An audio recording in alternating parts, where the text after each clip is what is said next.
Oi, Eliane, bom dia. Oi, bom dia você ouvinte, você Raíssen Carolina e a outra Carol que está vindo aí. É isso aí, Carolina Marins, que está falando conosco direto de Buenos Aires, enviada do Estadão, né, acompanhando a posse do presidente eleito Milei. Tudo bem, Carol? Bom dia. Bom dia, Carol, Raíssen, Eli, muito obrigada por me receber. Como é que estão os primeiros movimentos do presidente eleito a partir desse dia 1 aí do governo?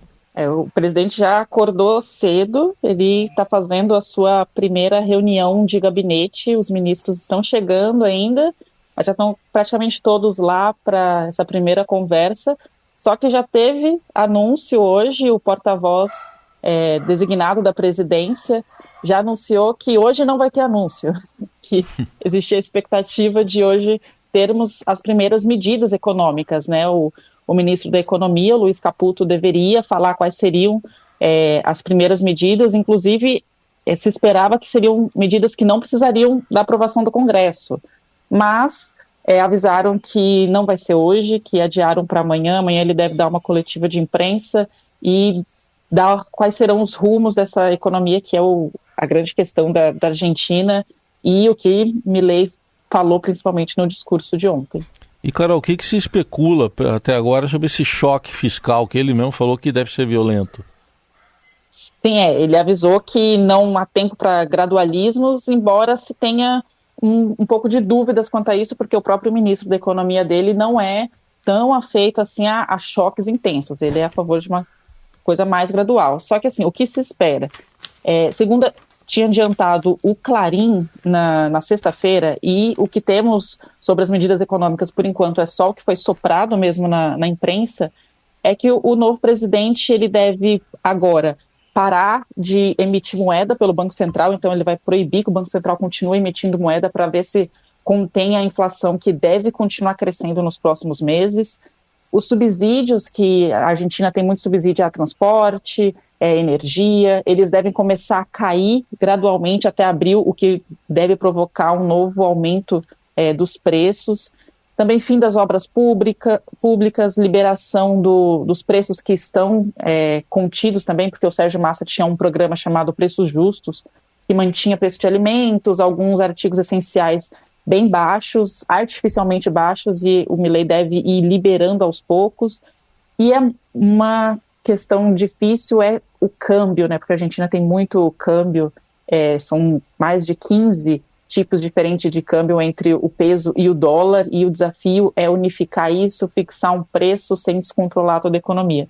Então é o que se espera que ele deve fazer, mas por enquanto é isso, são expectativas, não sabemos o que ele de fato vai fazer. Oi, Carol, bem-vinda. Eu gostaria de saber como foi essa posse, a sua impressão sobre a posse, porque um dado importante que muito pouca gente está falando é a questão social na Argentina. A Argentina, apesar de todas as crises políticas, econômicas, sempre teve uma situação social melhor do que a do Brasil, por exemplo. E pela primeira vez, os indicadores sociais da Argentina são piores do que os do Brasil. E com esse esse pacotaço violento, que o próprio Milei admite que é violento, como é que vai ficar a situação social? Ou seja, há uma expectativa de crise social? O Milei disse que ia acabar com o Ministério da Saúde e da Educação, não acabou com o da Saúde, mas acabou com a educação. Isso desestrutura um setor essencial do país, né, que é a educação. Como é que você está vendo a questão social? Ele unificou, né, na verdade, o Ministério da Educação com outros de desenvolvimento social, tudo isso com o que ele chama de capital do Ministério do Capital Humano, né? E a questão social que deu para perceber pela posse é que a Argentina ela tá bem, tem uma fratura na sociedade, uma parte está bem esperançosa e não vê com problema isso de tirar o Ministério da Educação. Na verdade, eles defendem e acho que tem mesmo que reduzir, e comemoraram essa primeira medida que o Milei tomou, que foi o primeiro decreto presidencial dele, foi reduzir de 18 para 9 os ministérios. E esses apoiadores do Milei, eles são a favor mesmo de uma redução do gasto público, porque eles querem ver uma melhoria no dia a dia deles. E o que se escuta dos apoiadores, que estavam assim, muito felizes, muito emocionados, o pessoal chorava na posse, gritava o nome do Milei, é de que essa questão social, né, a saúde pública, a educação pública, o social mesmo não chegava a ter eles, né? Eles já estavam numa situação econômica que falar em perder direitos, que era o que a campanha do Sérgio Massa falava, já não afetava, porque assim, já vou perder o quê? Eu já não tenho nada, eu já não consigo nem chegar no fim do mês, o que você está falando que eu vou perder? E aí existe um outro lado que assim, está bastante... está olhando com preocupação, sente que sim, está perdendo avanços, está perdendo acessos, tem medo de não conseguir ter uma saúde pública de qualidade, uma educação pública de qualidade, mas ontem não era o público que estava na rua, tinha um ou outro que saía com alguma bandeira peronista, alguma coisa, só que os libertários davam um jeito de expulsar, assim, ficava um pouquinho hostil, mas foi muito pouco. O foco da rua ontem e da posse foi os apoiadores do Milei e até pessoas que, assim, não necessariamente são apoiadores dele, mas que esperam alguma mudança na Argentina, muito esperançosos. Uhum. A questão o que eu ouvi de muitos analistas políticos, é o quanto que essa esperança vai sobreviver no curto prazo, porque o próprio Milei fala que apesar do choque que ele quer promover, as mudanças vão demorar para acontecer. Então, a expectativa é que em 1 ou 2 anos ainda se tenha inflação, ainda se viva um momento econômico muito duro. E não sabemos o quanto que o argentino vai ter paciência. É possível que, assim, em alguns meses, os argentinos já queiram ver alguma mudança, e se nada acontecer para melhor, pode ser que o social fique um pouco mais agitado e o Milei comece a perder essa popularidade, que por enquanto ele começa bem, né? Muito bem, essa é a enviada especial do Estadão a Buenos Aires, a Carolina Marins, que vai continuar acompanhando todas as novidades ou os não anúncios, né, como hoje, essa segunda-feira, mas uma reunião que está acontecendo já lá em Buenos Aires. Carol, obrigado e bom trabalho para você. Obrigado, bom trabalho para nós. Eli, tem pergunta aqui do nosso ouvinte Sérgio, da Bahia, sobre essa questão envolvendo a eleição na Argentina, e ele pergunta o seguinte: Eliane, Bolsonaro foi recebido com honras de Estado na Argentina. Penso que o governo e o PT erraram muito em apoiar e financiar Sérgio Massa. O que você acha? Bem, eu acho que, primeiro, quem começou essa guerra foi o Milei. O Milei atacou muito duramente o Lula, chamando o Lula de ladrão, que o Lula devia estar na cadeia, que o Lula é comunista. Ele começou a guerra e o Lula, em vez de reagir como um estadista, deixando para lá, fingindo que não vê, ou seja, deixa o maluco falando sozinho, ele entrou no jogo do Milei e ostensivamente apoiou o Sérgio Massa, como você disse, Sérgio. Então, o que começa ruim tende a ir ruim até o fim.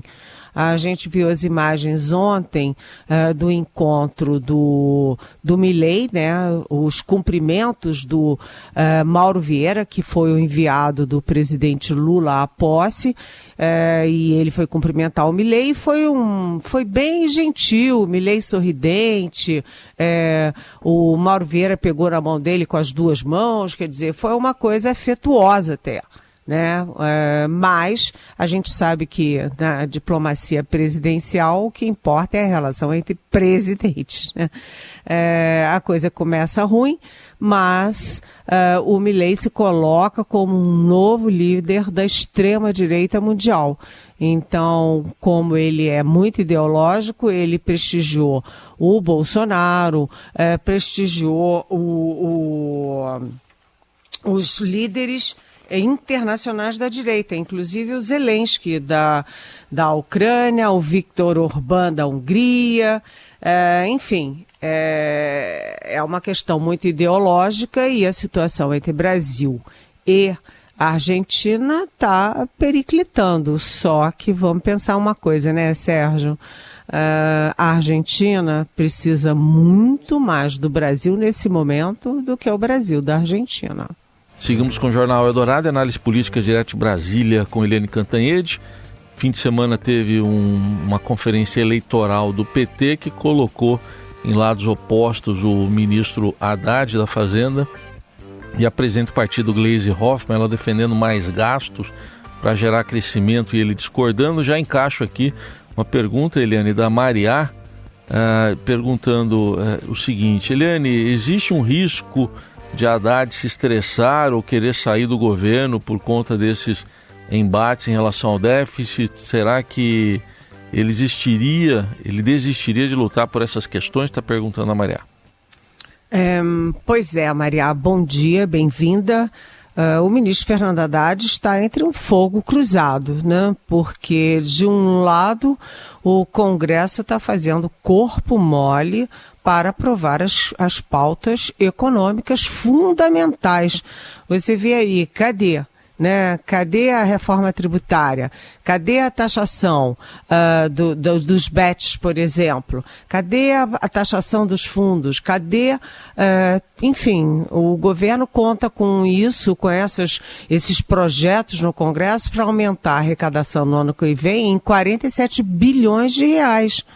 Se não aprovarem isso, não tem 47 bilhões de reais, e aí o déficit nem vai ser zero, nem vai ser razoável. O déficit vai aumentar muito no ano que vem. O Congresso entra em recesso dia 23 e a pauta não anda. E do outro lado, né, no outro lado do fogo cruzado, o Haddad enfrenta o fogo cruzado com o PT. Né, porque teve aí a Conferência Nacional do PT, reunião do Diretório Nacional do PT no fim de semana, e a gente viu que a presidente nacional do PT, Gleisi Hoffmann, o companheiro dela, o Lindbergh Faria, e o líder do governo na Câmara, José Guimarães, todos dizendo: gente, deixa pra lá esse negócio de déficit, vamos fazer déficit. Até porque, se não fizer déficit, se não gastar um bocadão, não fizer déficit, o PT perde as eleições no ano que vem. Ou seja, o PT está olhando para o PT, para o próprio umbigo, para as eleições, e o Fernando Haddad está olhando para a economia, para o Brasil e para o futuro, né? Então, a gente está aí com a seguinte situação: o Lula vai ficar com o PT e com os ministros petistas que representam essa pressão pró-eleição dentro do governo, ou vai ficar com o pragmatismo e com as posições do Fernando Haddad? Maria, eu não acredito que Haddad caia, não, porque se cair, o governo fica numa situação periclitante. Mas que a coisa está mal, isso não tem a menor dúvida. Hoje, inclusive, o presidente reúne o Fernando Haddad, o Rui Costa, que é o chefe da Casa Civil, o Alexandre Padilha, que é o ministro da Articulação, e os líderes do governo no Senado, na Câmara e no Congresso. E eles vão ter que lavar roupa suja. Até porque essa semana você vai ter Copom e índice de inflação, né? Então, o governo tem que cuidar disso. O Lula depende da economia para fazer um bom governo e para garantir ou a reeleição ou a eleição de um indicado por ele em 2026. Eliane, vamos falar também sobre o impasse envolvendo a Venezuela e a Guiana, né? Sobre esse equívoco. Lula e o Brasil vai ter realmente um papel preeminente nessa mediação a partir, dessa agenda que está colocada para essa semana? Quais são os riscos também para a participação brasileira? Pois é outra reunião de hoje do presidente Lula. O presidente Lula chamou o chanceler Mauro Vieira, que está vindo da Argentina, né? E também o Rui Costa, o chefe da Casa Civil, exatamente para decidir se ele vai ou não para São Vicente e Granadina, que é uma ilha, enfim, são ilhotas ali do Caribe, onde está previsto o encontro entre os presidentes da Guiana e o presidente da Venezuela. O Lula ainda não decidiu se vai. Quem está a caminho, quem está participando diretamente dessas negociações é o Celso Amorim, o assessor internacional da presidência e ex-chanceler do Lula nos 2 primeiros governos. Por que o Lula está reticente? Exatamente porque a avaliação do Itamaraty é que não há o que negociar, né? Quando você vê a nota do Mercosul da semana passada, acusa, né, a decisão unilateral da Venezuela de reivindicar e querer tomar a força contra a legislação internacional, inclusive, contra a Corte Interamericana, 70% do território da Guiana. Então, como é uma decisão unilateral, não tem que ter uma negociação, um cede daqui, o outro cede dali. Na verdade, tem que estancar a audácia do Nicolás Maduro, ditador da Venezuela. O Lula foi chamado para reunião, mas ele já conversou com o Maduro no sábado, ele está tentando chamar o Maduro à realidade, né? Vamos ver o que essa decisão, essa reunião no Palácio hoje decide. Se convém o Lula ir numa reunião que tem um maluco ditador de um lado, que é o Nicolás Maduro, e uma vítima do outro, que é o presidente da Guiana, ou se ele prefere trabalhar isso à distância e deixar o Amorim na linha de frente. Muito bem. Para a gente fechar, Eliane, trazer para você aqui uma apuração dos nossos colegas de Brasília, o Tássio Lohan e o Daniel Vetterman, mostrando que um aliado do presidente Lula, o deputado André Janones, priorizou a prefeitura de Tuiutaba, né, que é governada pela ex-namorada, ex-assessora dele, Leandra Guedes, nas emendas parlamentares nos últimos 4 anos, pouco mais de 58 milhões de reais enviados para lá. Isso dá 76% das emendas indicadas por ele no período. E o Júlio Góes, nosso ouvinte de Campinas, está pedindo aqui um comentário seu e dizendo: achei o caso meio intrigante. Oi, tudo bem, Júlio, de Campinas? É mais do que intrigante, né? Porque o André Janones, ele era candidato à presidência, abdicou para apoiar o Lula. Ele tem um grande trunfo, que é a internet. Ele é daqueles craques de internet. Toda a carreira política dele começa por aí, né? Via internet, com esse empurrão da internet. E ele foi muito útil na campanha. Mas quem é útil na campanha não necessariamente é útil e ajuda depois na época do governo. E o Janones está sendo um peso agora para o Lula, porque ele é acusado de rachadinhas, agora dessa história de favorecer a ex-mulher e o município que ela governa, ou seja, é mais uma frente de desconforto para o Lula. O que o Lula faz nessas horas? Finge que não é com ele. É o caso, por exemplo, do ministro das Comunicações, Juscelino Filho, que o Estadão já contou milhões de tramóias e coisas mal explicadas do Juscelino e ele continua no cargo. Talvez a solução seja na reforma ministerial do início de 2024, no caso do Juscelino. Já no caso do Janones, que é deputado, o que o Lula pode fazer? Fingir que não é com ele mesmo.